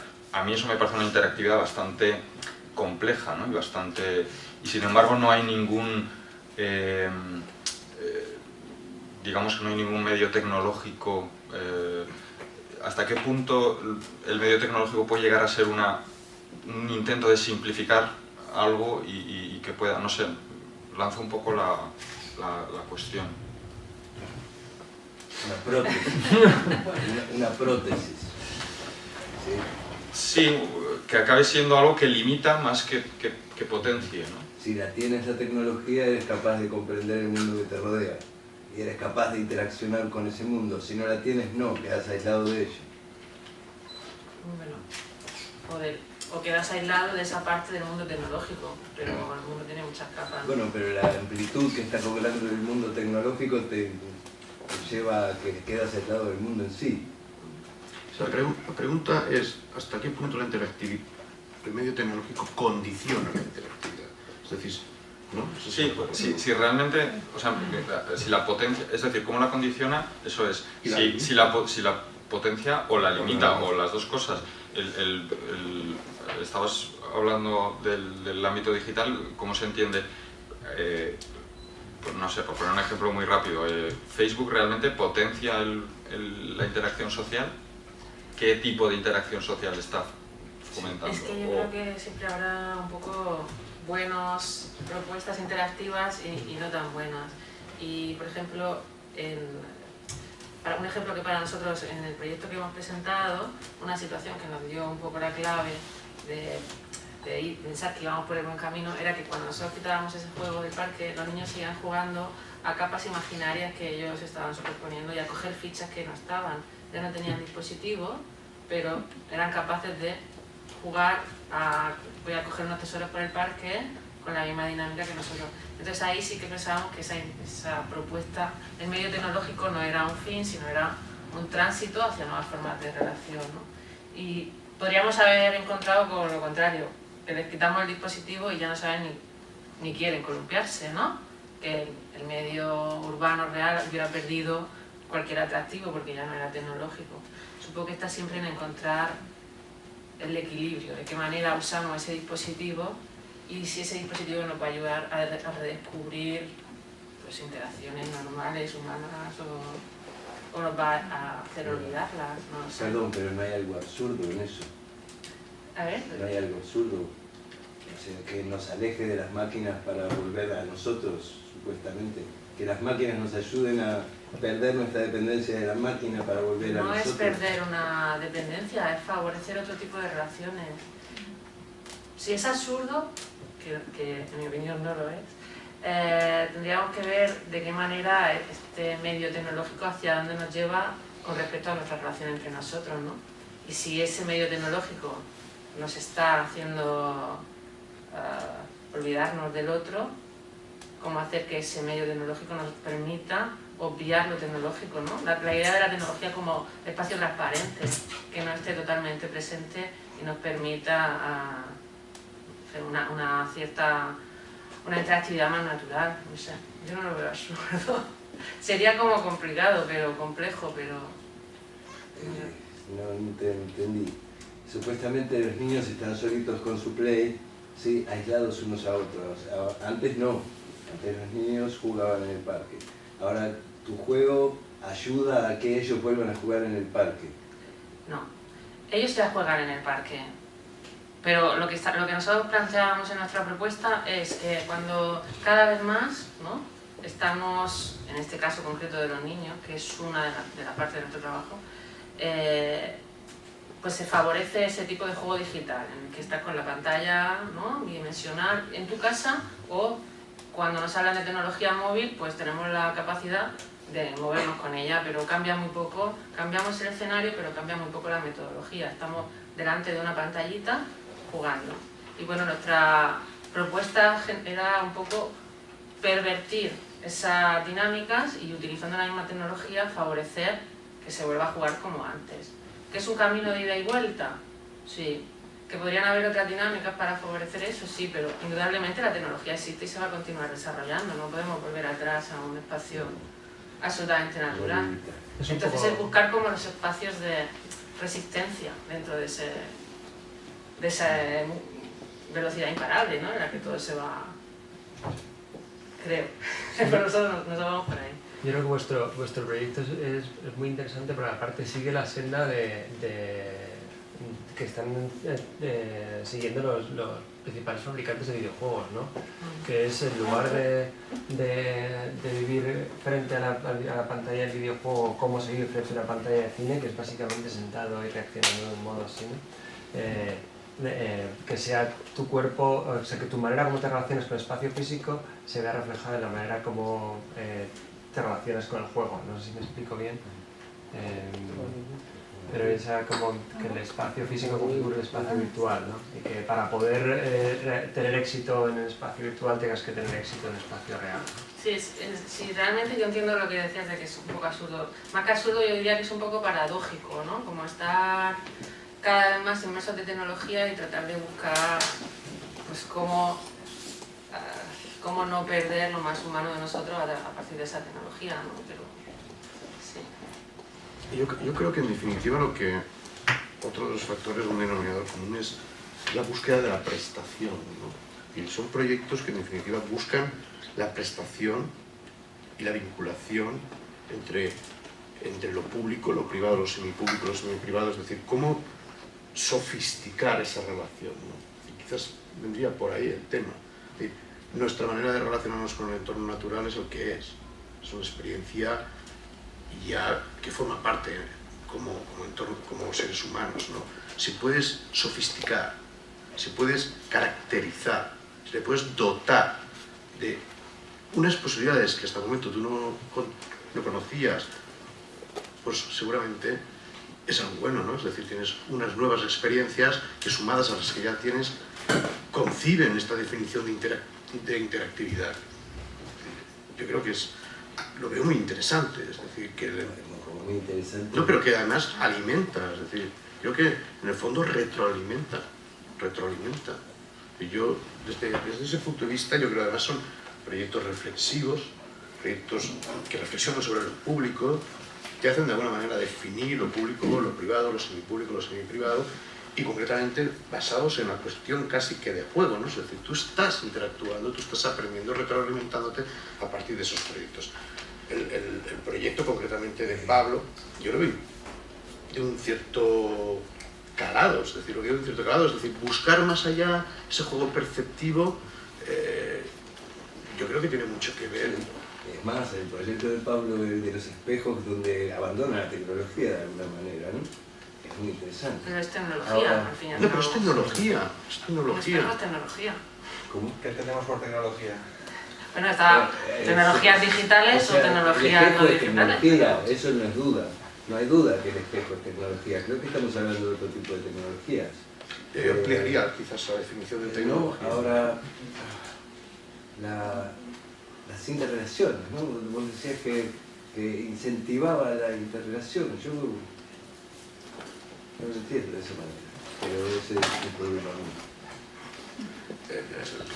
A mí me parece que es interesante también pensar en la tecnología. O sea, a veces tendemos a delinear la tecnología rápidamente como fin, ¿no? Y creo que es muy importante o sea, siempre en un proceso artístico creo que lo importante son las ideas, ¿no? De lo que uno quiere hablar, y a partir de ahí de buscar los medios o las tecnologías que te permiten desarrollar esas ideas de la manera más directa y más, incluso casi te diría económicamente más sencilla, ¿no? Más eso es, eficiencia, ¿no? Y puede ser un pincel, puede ser la tecnología del pigmento, o sea, que bueno, que un poco romper esa... Yo un poco, por eso sacaba el tema un poco de las nuevas tecnologías, ¿no? Porque a veces creo que vivimos en una sociedad que como que prima lo nuevo sobre cualquier otra cosa, ¿no? Y lo nuevo significa que a veces estamos generando cosas nuevas por el hecho de generar cosas nuevas, sin realmente pensar si necesitamos de esto para hablar de esto otro, ¿no?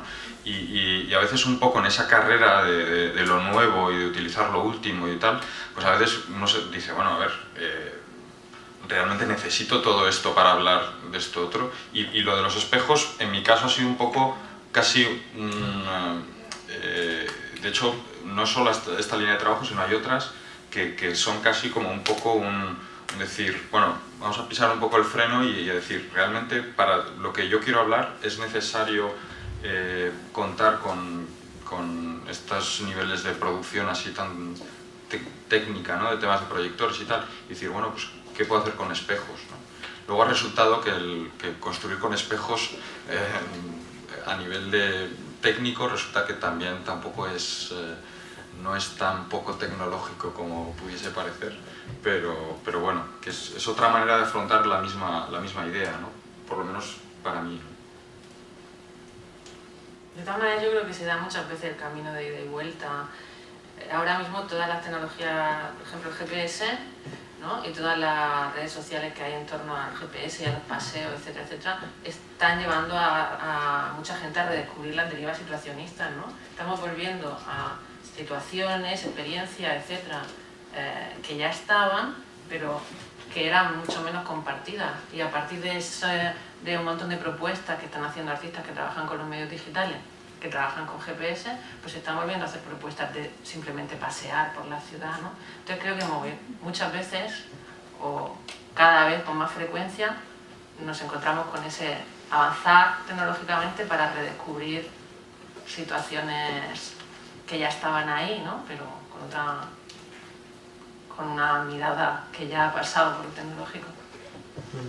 Yo creo que sí que hay, yo estoy de acuerdo con Pablo en que sí que hay, o sea, hay ciertas confusiones, como también hay cantidad de arte que realmente es reactivo o de creación que es reactiva y no es interactiva, y se llama interactivo cuando solamente reacciona, ¿no? Hay muchas piezas que convierten al espectador en una especie de espantapájaros que captura para que algo pase con los sensores sin entender realmente qué es lo que está pasando o a dónde le lleva eso que está pasando por la novedad, ¿no?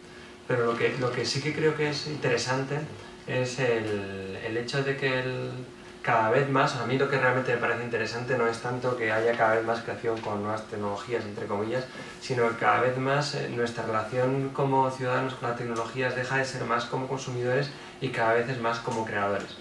Cada vez es más fácil acceder a la tecnología desde el punto de vista de necesito hacer esto, voy a hacerlo, ¿no? Necesito, alguien ve un hueco y ve que para moverse en bici por Madrid igual sería necesario un tipo alternativo de GPS que calcule tu ruta, y eso existe. O alguien ve un hueco de que estaría bien poder, no se me ocurre ahora otro ejemplo, pero o que estaría bien que yo pudiera programar de un modo sencillo un chip para tener ciertas facilidades en mi casa, y resulta que me compro un Arduino, tengo un poco de noción de electrónica, conozco a alguien que sepa algo de electrónica, incluso puedo construirme aparatos sencillos que mejoran mi vida, que me permiten crear experimentos o jugar simplemente con la tecnología. Yo creo que lo más interesante, yo creo que es más que lo que estamos haciendo, o sea, yo creo que hay diferentes niveles, y eso, ahí es donde podemos hilar con el principio de trabajar en un terreno más artístico o más del mercado artístico. Yo creo que hay creación que más banal y creación que es más profunda, o creación que es como una hoja de papel que la ves, sorprende mucho y luego no tiene profundidad, y creación que lo que tiene es densidad, ¿no? Y cuando más la visitas, y eso está en los matices, ¿no? Y creación que es más lúdica. Pero lo más interesante es que como las tecnologías están accesibles, se pueden hacer cosas lúdicas sencillas, alguien puede redescubrirla o tratar de interpretar de una manera distinta la relación o aumentar, por así decir, nuestra comprensión de la relación con un espacio de juegos, como hemos visto, o descubrir los matices que hay en la percepción del espacio a través de la luz. Y cualquiera de vosotros o de nosotros puede utilizar su móvil para traquear la posición que hace cuando va borracho, yo qué sé, y de repente obtener información y hacer una visualización de datos sobre cuáles son los lugares más peligrosos para mí porque acabo mamado cuando estoy ahí, ¿no? O sea, y simplifico mucho, ¿no? Pero eso es lo que yo creo que es interesante, es el paso en el momento en que uno deja de ser consumidor, meramente consumidor de tecnología, y pasa a ser a crear con la tecnología, ¿no? Como creamos con un lápiz. Me imagino que cuando el primer ser humano cogió pigmentos y empezó a crear en la cueva, que yo debía ser tecnológicamente la leche. O sea, de repente hay formas que se parecen a la realidad. O sea, el descubrir que se pueden crear cosas que se parecen a la realidad es tremendo. Y hoy cualquier niño pinta, o sea, pintamos con una tinta y nos parece como lo más normal del mundo, ¿no? O sea, yo creo que... Bueno, me han leído un poco. Bueno, si queréis, vamos a ir cerrando ya, porque está claro que da para mucho este tema. No hay preguntas, no hay ninguna pregunta. Nosotros hemos hablado ya mucho, yo creo. Sí, ¿no? Además. Esa mano que aparece por el fondo. Yo, es más una pregunta dirigida a todos vosotros, porque es verdad que, por ejemplo, en las presentaciones que habéis hecho, has puesto imágenes, por ejemplo, de mundos virtuales como School Life, hemos hablado de Facebook, hemos hablado de todos estos mundos virtuales que la importancia que tienen en la infancia y en el desarrollo del individuo como persona y sus relaciones, y hemos hablado también que pueden mermar o acrecentar las relaciones sociales y la interacción.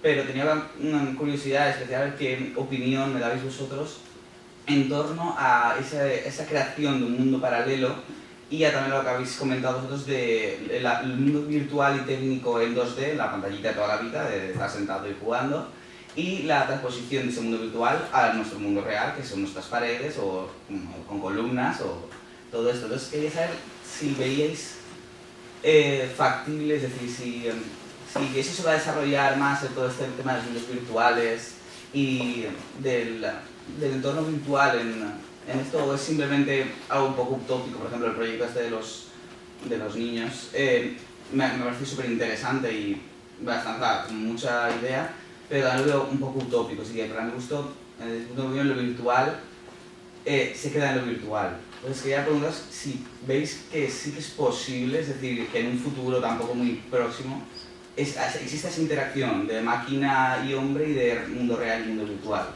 ¿Qué opináis en torno a esto? ¿Quién se atreve a responder? Yo simplemente creo que cada vez que tú, si tienes el móvil en el bolsillo y vas actualizando tu estado en el Facebook, estás continuamente transitando de ese espacio de uno al otro, ya vives en ese mundo utópico que comentabas. No es que vayamos hacia él, es que estamos en él, ¿no? Y cada una de tus aportaciones desde lo físico, cuando tecleas dónde estás o te comunicas, está incidiendo y transformando ese mundo virtual que al mismo tiempo tiene consecuencias en el mundo real, porque cuando tú actualizas tu estado, eso hará que alguien lo vea, ¿no? Algún compañero tuyo, y pueda desplazarse físicamente para encontrarse contigo. O sea que está completamente conectado, ¿no? Y ya estamos en él, no creo que vayamos hacia él. ¿Alguien quiere matizar? Sí, para mí, yo creo que lo importante es no lo que pasa en ese ámbito virtual, sino lo que ese ámbito virtual es capaz de causar o desarrollar en el ámbito real. Es decir, qué pasa cuando las comunicaciones a través de Twitter pueden generar que una convocatoria de gente de repente pero una convocatoria de gente en el ámbito físico. Es decir, creo que lo importante es traer todo este ámbito virtual, no material, ¿qué pasa cuando eso tiene un efecto físico o digamos en el ámbito como más, bien sea de las relaciones humanas, o bien sea en el ámbito espacial físico, o bien sea en el ámbito no sé qué decirte, pues eso, de concentración de gente, o estoy pensando en Twitter, o sea, creo que lo importante es que haya una dirección de vuelta, ¿no? al ámbito real, que no sea simplemente que se quede en un universo digital, ¿no? Creo que la potencia es eso, cuando una herramienta digital es capaz de traer de vuelta y tiene posibilidades de tener consecuencias en la vida diaria, ¿no?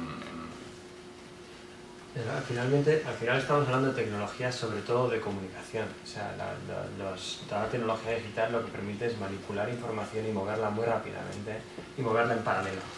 Entonces, yo creo que afecta a nuestra vida exactamente igual que afecta a cualquier medio de comunicación, nada más que multiplica la velocidad, se la eleva exponencialmente, ¿no? Eso es, o sea, yo escribo y me puedo comunicar contigo y tarda un tiempo en llegar el mensaje hasta ti. Y eso afecta a muchas cosas. En el momento en que la comunicación es tremendamente fluida y la cantidad y volumen de información que podemos manipular es tremendo, pues eso es como un gran salto. Y luego el otro salto está en el momento en que yo no solo me comunico con las personas, sino que también me puedo comunicar con las cosas, ¿no? Y puedo obtener información de las cosas, de mis zapatos. Si yo de repente obtengo información de mis zapatos y sé cuántos pasos doy y a qué velocidad los doy, yo empiezo a saber qué cantidad de energía consumo en mi desplazamiento. Y puedo adecuar mi dieta a la cantidad de energía que consumo y de repente me puedo entrenar mejor y puedo convertirme en un atleta. Y puedo competir con un amigo que quiere convertirse en un atleta en Minnesota. Y salir a correr juntos, aunque sean diferentes, y ver quién está yendo más rápido, ¿no? Y de repente creas un canal de comunicación para una marca que multiplica la cantidad de gente que es capaz de hacer a eso. No te estoy hablando de un caso concreto como es el de la Nike Plus, de las zapatillas y tal. O sea que es por un lado comunicarte con las personas y por otro obtener información de las cosas y manejar esa información, ¿no? O sea, esencialmente no es muy distinto. Yo creo que esencialmente a mí me cuesta en esencia distinguir la tecnología de la información digital en su esencia de cualquier otra tecnología de la comunicación. O sea, al final es una cuestión de volumen. O sea, yo creo que la pregunta ¿es simplemente una cuestión de volumen y velocidad o hay algo más allá de eso? O sea, esa es la pregunta. O sea, ¿cambia nuestras vidas algo más allá del volumen, la velocidad y las posibilidades que nos abre? O sea, ¿somos seres humanos diferentes de los años 90, o sea, de los años 70 para acá? ¿O somos iguales? Lo único que hacemos, tenemos más posibilidades porque las cosas van más rápido y se mueve más cantidad de información. Pero al final seguimos siendo los mismos, yo creo, es mi punto de vista. ¿Alguna pregunta más? Sí, la última. Todos piensan que mayor información, mayor caudal de información es mayor conocimiento, es mayor caudal de conocimiento.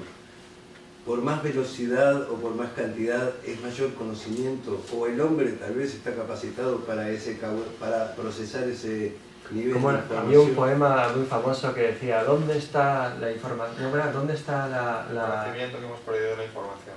Esto es, ¿dónde está la información perdida? ¿Dónde está el conocimiento perdido? ¿Dónde está la sabiduría perdida en el conocimiento? ¿Dónde está el conocimiento perdido en la información? O sea, una cosa no hace la otra. O sea, yo creo que hay un salto cualitativo de la información al conocimiento y el conocimiento a la sabiduría, ¿no? O sea, son como compartimentos distintos.